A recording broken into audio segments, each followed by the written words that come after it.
Hi, I am Aman Musagro, lecturer at Government College University, Hyderabad. Dear student, today we are going to discuss about the molecular approaches to the animal systematics. आप सब जानते हैं कि there is a enormous animal diversity और इस animal diversity को proper तरीके से स्टडी करने के लिए उनसे फ़ायदा हासिल करने के लिए we need to classify that one और ट्रेडिशनल तरीके से उनको हम मार्फोलॉजिकल एनाटॉमिकल लेवल के ऊपर क्लासीफाई कर लेते थे जिसे हम सिंपल टेक्सोनॉमी करते थे। लेकिन मॉडर्न बायोलॉजिस्ट का ये कहना है कि whenever we have to classify any group और any organism we need to understand the evolutionary relationship. So whenever we classify any group according to evolutionary relationship, we call the animal systematics. और animal systematic को पढ़ने के लिए भी काफ़ी सारे approaches हैं। उसमें एक जो अप्रोच है वो मॉलिक्यूलर अप्रोच है।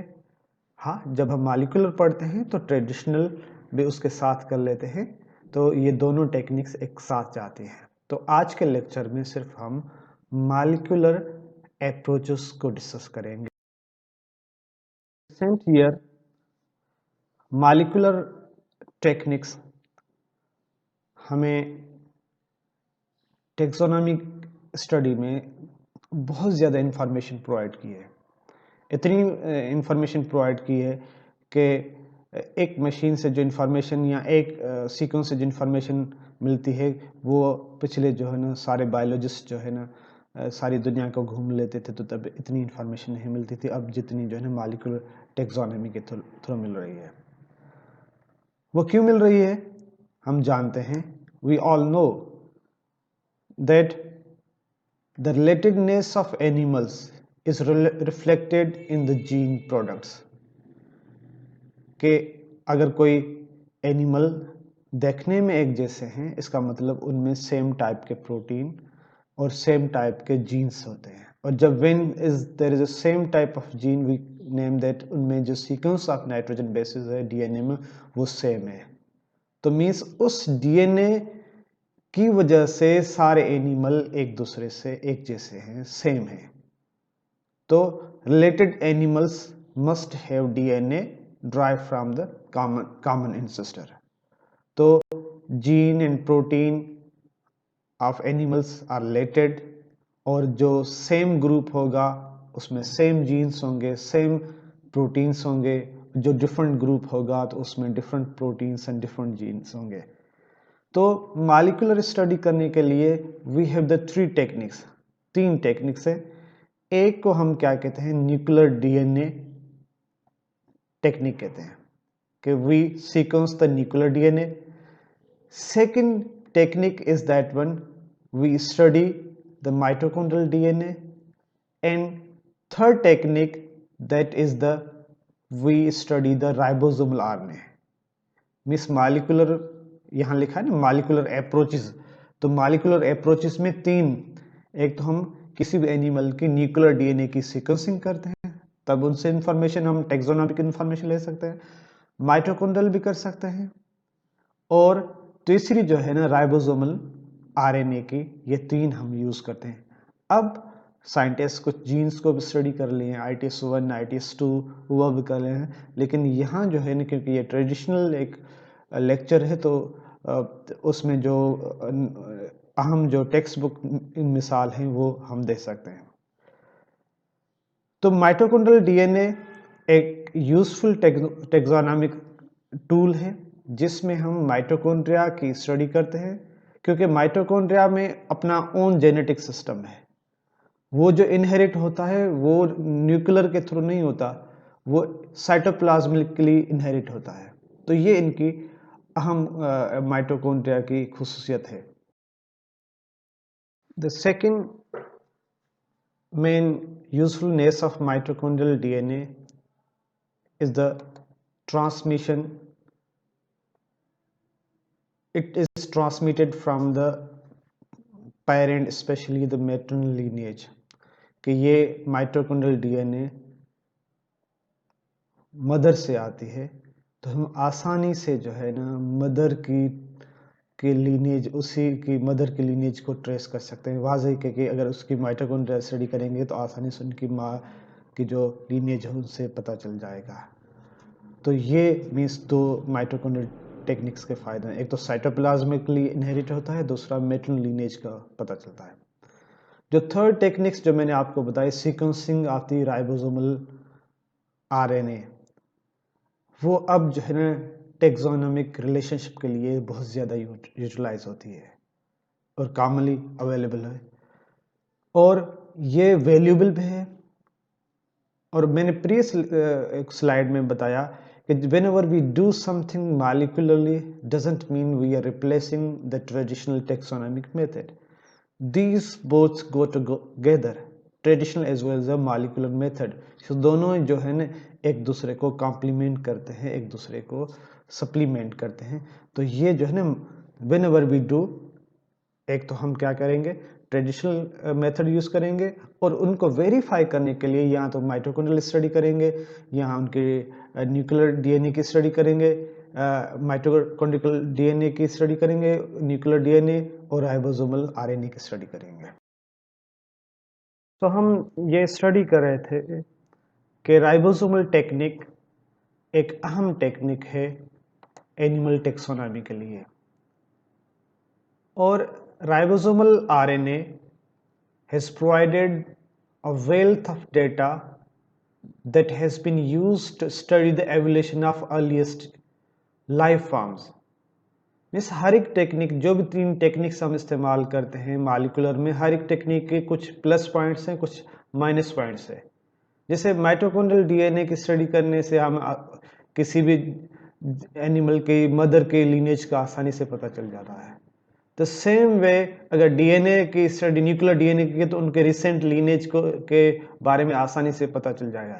लेकिन किसके अर्लीस्ट फॉर्म को स्टडी करना है, एवोल्यूशनरी अर्लीस्ट फॉर्म के, इनके बाप दादा एंसेस्टर जो है ना कहाँ से कैसे थे, कौन थे, तो उनके लिए ये टेक्निक्स जो है तीसरी राइबोसोमल आरएनए की स्टडी जो है ना वो हमें बहुत ज़्यादा इर्तिकाई तौर पे इंफॉर्मेशन प्रोवाइड करती है।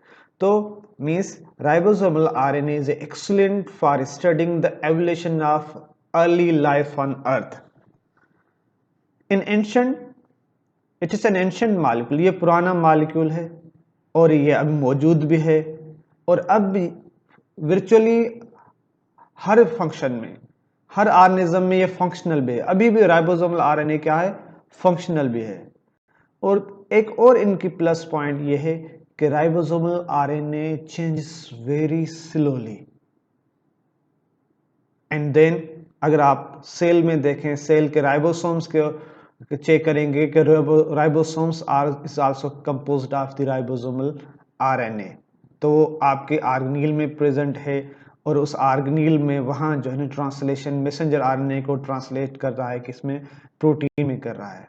तो मीन्स इजीली अवेलेबल भी है, स्लोली चेंज भी हो रहा है, फंक्शन भी कर रहा है, एंशिएंट मॉलिक्यूल भी। तो इतनी खुशियात की वजह से ये जो है ना ये मॉलिक्यूल जो हमारे टेक्सोनॉमी में बहुत ज़्यादा अहम किरदार अदा करता है। जैसे मैंने आपको बताया कि it changes slowly, so when it changes slowly we call this evolutionary conservations, or it indicates that protein producing machinery of cell can tolerate little changes, still retain its vital function, कि उनमें थोड़ी सी जो है ना change tolerate हो सकती है, इससे ज़्यादा change tolerate. So evolutionary conservations means that closely related organism are likely to have similar ribosomal RNA. जो सेम रिलेटेड ग्रुप होंगे उनमें जो है ना सेम राइबोसोमल आरएनए होगी, और जो डिफरेंट ग्रुप होंगे मीन्स जो जिनकी जो एक दूसरे से अलग होंगे, they have the less similar different RNA, ribosomal RNA sequence. तो ये राइबोसोमल आरएनए बिल्कुल हमें क्लियर कट जो है ना रिलेशनशिप बताए, क्योंकि पिछले स्लाइड में मैंने ये आपको बताया कि इट इज़ एंशिएंट मॉलिक्यूल, ये बिल्कुल पुराना ओल्डेस्ट मॉलिक्यूल है, तो सारी पुरानी इंफॉर्मेशन भी इसमें मौजूद होती है। तो मॉलिक्यूलर सिस्टमैटिस्ट जो होते हैं, तो वो दोनों ऑर्गेनिज्म जो भी स्टडी करते हैं उनकी बेस सीक्वेंस जो है ना राइबोसोमल आरएनए की बेस सीक्वेंस वो कंपेयर करते हैं। इन कंपेयर के बाद उनको उनकी पोजीशंस जो कौन कौन पोजीशंस में जो कौन कौन से बेसिस जो है डिफरेंट हैं वो जो है ना फाइंड आउट करते हैं।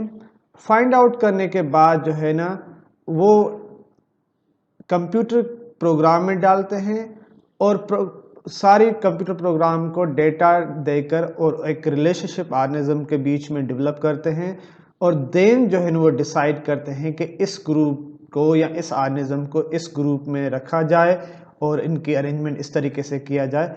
तो इस थ्रू प्रोसेस जो है ना जो अब आपके जो मिलर हाले की किताब है या सारे जो भी उसमें क्लेड है, न्यू क्लासिफिकेशन है, ओल्ड क्लासिफिकेशन से अलग है, तो ये सारा कुछ आरएनए की स्टडी के बाद जो है ना ये हुआ। So systematist arrange the living forms according to recent RNA ribosomal RNA study. So recent ribosomal RNA study has led to conclude that all life forms share common ancestor. तो ये क्लियर कट हो गया कि सारी जो living चीजें हैं उनके कॉमन एंसेस्टर हैं एंड वो कॉमन एंसेस्टर से 3 जो है ना major lineage evolutionary lineage develop हुई हैं। वो 3 मेजर लीनिएजेस में अब मौजूदा कैटेगरी में हम उसे क्या कहते हैं डोमेन, न्यू कैटेगरी है क्योंकि पुराने क्लासिफिकेशन में डोमेन का कॉन्सेप्ट नहीं था। तो ये स्टडी लीड किया कि there are 3 domain, one is domain eubacteria, domain archaea and domain eukarya. और राइबोसोमल सीक्वेंसेस से ये सजेस्ट होता है कि ये कॉमन एंसेस्टर तकरीबन 3.5 to 2.5 बिलियन ईयर्स अगो जो है ना वजूद में आए वो है और उनके बीच में जो है ना there was the horizontal gene transfer. ये डैश लाइन जो आपको नजर आ रही है इट शो द हॉरिजॉन्टल, क्योंकि मौजूदा ज़माने में जो जीन ट्रांसफर हो रहा है वो वर्टिकल जनरेशन टू जनरेशन हो रहा है। अमंग स्पेशीज जो है ना डिफरेंट स्पेशीज ये थोड़ा सा कम हो गया है सही है, अभी भी हॉरिजॉन्टली जीन ट्रांसफर फिल हो रहा है whenever there is a need, और यही एक एवोल्यूशन की जो है ना खुसूसियात है। लेकिन प्रिमिटिव लाइफ में, अर्ली लाइफ में जो है ना हॉरिजॉन्टल जीन ट्रांसफर कॉमन था, अब लेस कॉमन है और इसकी वजह से इतनी वेरिएशन आई और डोमेन यूकैरिया को और किंगडम में डिवाइड किया है, kingdom animalia, kingdom fungi, kingdom Plantae और पिछली क्लासिफिकेशन किंगडम प्रोटिस्टा। लेकिन अब जो है ना एक मौजूदा आरएनए स्टडी बता रही है कि प्रोटिस्टा एक किंगडम नहीं है, वो एक डाइवर्स ग्रुप है, उसमें 6 प्रोटिस्टा के ग्रुप हैं, उनको उन्होंने सुपर ग्रुप का नाम दिया है। और रिसेंट स्टडी आरएनए स्टडी बता रही है कि एक और किंगडम है जिसको हम क्रिप्टोमाइकोटा, लेकिन ये क्रिप्टोमाइकोटा अभी उनको recognize RNA ribosomal RNA study lead into conclude that there are 3 domains. So domain Eubacteria, domain Archaea, domain Eukarya. So the domain Eubacteria is the dominant, the domain containing most of the bacteria. ये bacteria आज बहुत abundant हैं, अगर इनको phylum level पे classify करें तो almost इनके 70 फाइला बनेंगे और उस 70 में से 7 जो है ना लीनिएजेस जो है ना they cause the human disease. तो इसका मतलब ये बहुत ज़्यादा अहम है। और जो पिछली स्लाइड में हमने ट्री पढ़ा और लाइफ ट्री पढ़ा, तो आरएनए, इसको हम आरएनए ट्री कहते हैं, इनकी 2 ब्रांचेस थी। ओके, तो एक branch, one of that branch was lead to the eubacteria and second branch was shared by the archaea and eukarya. और यूकैरिया जो है ना वो डोमिनेंट है। आर्की भी एक डोमेन है जिसमें माइक्रोब्स शामिल हैं, वो भी जो है ना बैक्टीरिया हैं जैसे हैं, लेकिन उनके जेनेटिक स्ट्रक्चर्स और फंक्शन में उनमें variation. The Archie domain is almost similar like the eukarya in structure of chromatin and regulation of gene function, but archaea has the cell wall that also different from the bacteria, especially eubacteria. So means there are some character the archaea vary from the eukarya, and there are some character the archaea vary from the eubacteria. So on the basis of differences of these differences, archaea form a group, a notable group, और ये जो archaea है वो it can survive, it can live in extreme environment, ये इनकी quality है। तो some of them are extremophiles, means they can live in high temperature, 121 degree तक वो रह सकते हैं। कुछ इसमें से कोल्ड टेम्परेचर में रह सकते हैं, ग्लेशियल आइस में रह सकते हैं, और डीप ओशंस में अगर प्रेशर 600 से 1000 से ज़्यादा टाइम एटमॉस्फेयर प्रेशर से ज़्यादा होगा वहाँ भी रह सकते हैं। ओके, मीन्स इनकी ये आर्की की खुसूसियात है। और the Eukarya is the domain containing organism, specially जिसमें यूकैरियोटिक है, और यूकैरियोटिक में ये है कि इन साइटोप्लाज्म में ऑर्गेनील पाए जाते हैं, मीन्स कंपार्टमेंट पाए जाते हैं। वो compartment special cum function play करते हैं। तो this compartmentalisations permit the evolution of specialisation within cell, के प्रोटीन यहाँ बनेगा, ये काम जो है ना रेस्पिरेशन का यहाँ होगा, डाइजेशन का यहाँ होगा। ओके, तो इस वजह से ये इनमें स्पेशलाइजेशन डेवलप होगी जो स्पेशलाइजेशन आर्की और यूबैक्टीरिया में नहीं थे।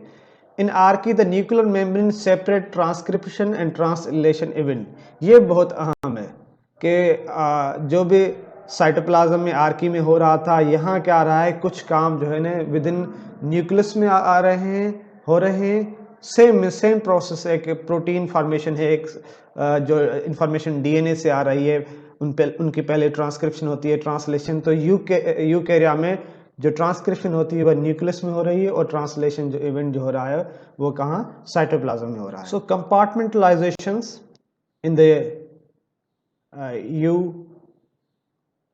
यूकैरिया, और उस कंपार्टमेंटलाइजेशन के थ्रू एवोल्यूशन हो रही है।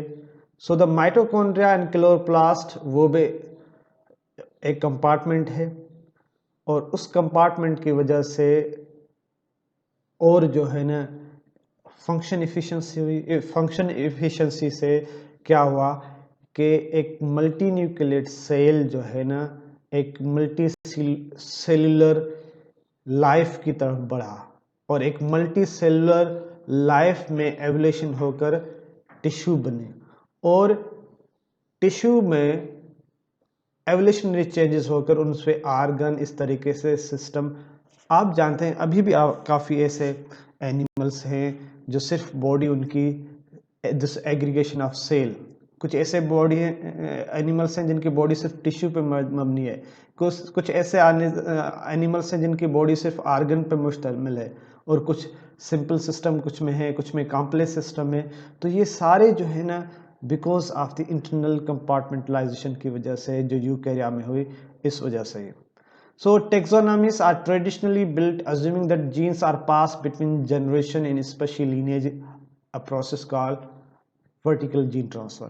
जो टेक्सोनॉमिस्ट हैं, मौजूदा टेक्सोनॉमिस्ट का यही ख्याल है कि जीन जो है क्या है, वर्टिकली ट्रांसफर। फॉर मेरी बॉडी में जीन कहाँ से आए, मेरे पेरेंट्स से आ गए, और मेरे बाद मेरे जीन जो है मेरे जो प्रोजेनी में जाएंगे, और उनकी प्रोजेनी में, तो इसको हम क्या कहते हैं, वर्टिकल जीन ट्रांसफर कहते हैं। लेकिन रिसेंटली जो आरएनए, राइबोसोम आरएनए की स्टडी है, वो हमें बता रही है कि प्रिमिटिव लाइफ में जीन जो है ना हॉरिजॉन्टली जीन ट्रांसफर हुआ करते थे। The gene move between the species, not between the generation but between the species. तो इस हॉरिजॉन्टल जीन ट्रांसफर की वजह से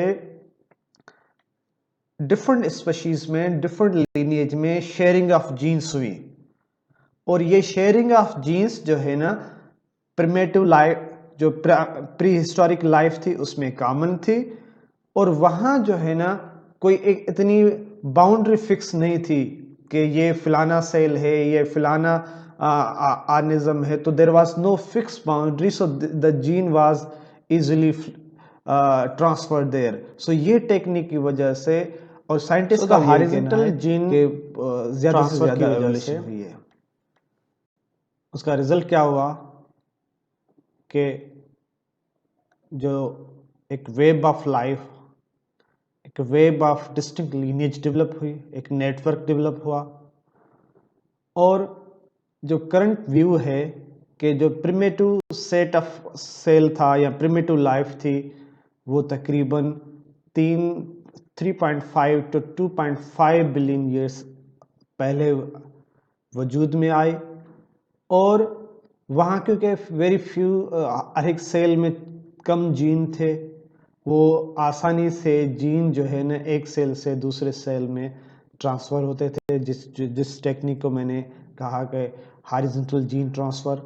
और आस्ता इस हॉरिजॉन्टल जीन ट्रांसफ़र की वजह से 3 डोमेन्स इमर्ज हुए जो पिछली स्लाइड्स में मैंने आपको बताया, और इस 3 डोमेन में से एक जो है जो डोमेन है जिसे हम यूकेरिया कहते हैं, ओके, उसमें फर्दर जो है ना मॉडिफिकेशंस आई, और उनमें तो एक तो उनकी सिंगल एंसेस्ट्रल लीनेज है, प्रोटेस्टेंट्स हैं, और प्रोटेस्टेंट्स में राइबोसोमल आरएनए की स्टडी ये कह रही है कि उनमें 6 सुपर ग्रुप्स हैं।